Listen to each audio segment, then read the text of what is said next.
sənin qəzandan. Əmrlər və təslimən, səbrən əla bəlaik. Bəlalarıma da səbr eləyirəm.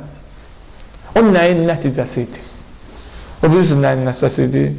İnsanın o zehnində, beynində olan məlumatların qəlbə ötürüləndən sonra qəlbin pak olduğuna görə qəlb onu qəbul eləyir.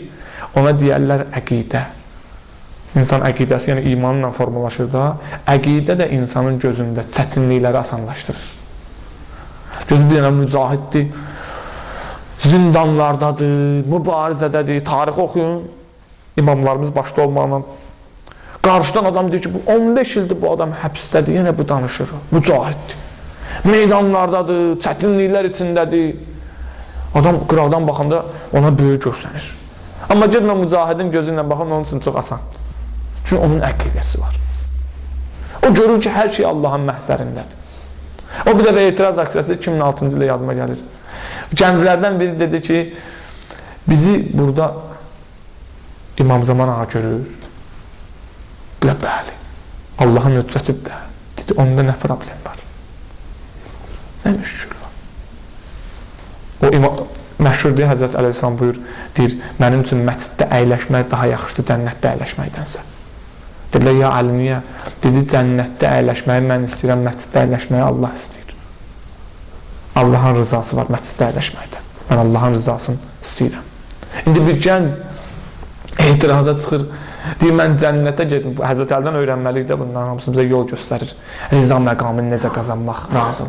Bir gənc dayanıb etiraz aksiyasında meydanda deyir, mənim üçün burada dayanmaq yaxşıdır cənnətə getməkdənsə.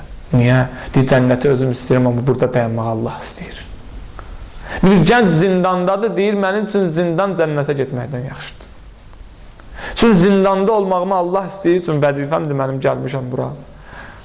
Haramdan qaçıb halala doğru getmişəm. Mənə deyirdilər, susma, sus, danışma, haqqı izhar eləmə, əxlaqi keyfiyyətləri cəmiyyətdə təbliğ eləmə, əxlaqsızın qarşısına dayanma deyirdilər. Mən buna susmadım, səsimi ucaltdım, məni saldılar həbsə. Və həbsdə Allahın rızayətidir.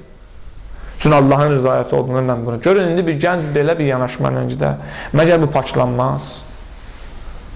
Yəni bizim əsas məqsədimiz daxilimizdə olan əxlaqi keyfiyyətləri, xüsusiyyətləri kamilləşdirib Allaha doğru getməkdir, kamala doğru getməkdir. İnsanın vəzifəsi budur.